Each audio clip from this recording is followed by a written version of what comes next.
So right now in Yemen, the Kingdom of Saudi Arabia is bombing the country. They are carrying out cruise missile strikes. Civilians are being killed. People are fleeing the country for their lives. This war has been going on, and people are dying left and right. Now, I have spoken out against this. I've opposed this, and I even got on a Red Crescent Society ship in 2015 that was delivering medical aid to Yemen, or attempting to bring medical aid to Yemen, to aid the people as they were being bombed and attacked by Saudi Arabia. And part of the reason I did that was because of the fact that I know that the US government is complicit in it. The USA sells weapons to Saudi Arabia and buys their oil. There are Pentagon generals in Saudi Arabia advising them about how to attack Yemen. Thousands of people are dead. Tens of thousands of people are dead. It's a humanitarian crisis. My government was complicit in it and is still complicit in it, and I felt a moral obligation to speak out. Now, most people don't seem to have a problem with it. However, a blogger by the name of Afra Nasser has informed me that I should not speak out about what my government is doing in Yemen and the fact that my government is complicit in committing crimes against the Yemeni people because I'm white.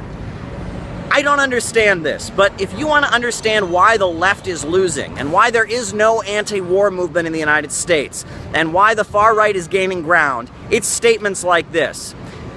The Vietnam War happened, and you know what? A lot of people who were not Vietnamese marched and protested against the war in Vietnam.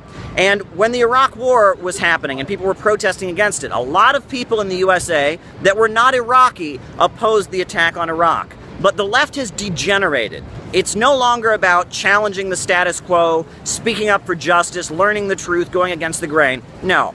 Now, being a leftist means that you're a good, obedient college student. You go and you take gender studies or race studies or post-colonialism at NYU. You get your degree and you think that you're smarter than everyone else, and you go around calling everyone else a racist or a sexist or a homophobe on Twitter, and you feel like you're so much smarter than everyone else and you're so superior. That's what a leftist has become. The left has degenerated into this stupid identity politics internet cult that is a waste of time, that is not interesting. At one point, we had a left in the West. We had people like William Z. Foster, Eugene Debs, Huey Newton, the leader of the Black Panthers. They were organizing working class people to fight for justice, to fight for jobs, to fight for education, to build a better life for themselves. It wasn't about just trying to be a kiss-ass student and get a good degree and just repeat some SJW line on Tumblr. Okay, the left has degenerated. We've abandoned and we've gotten far away from the principles that the left once stood for.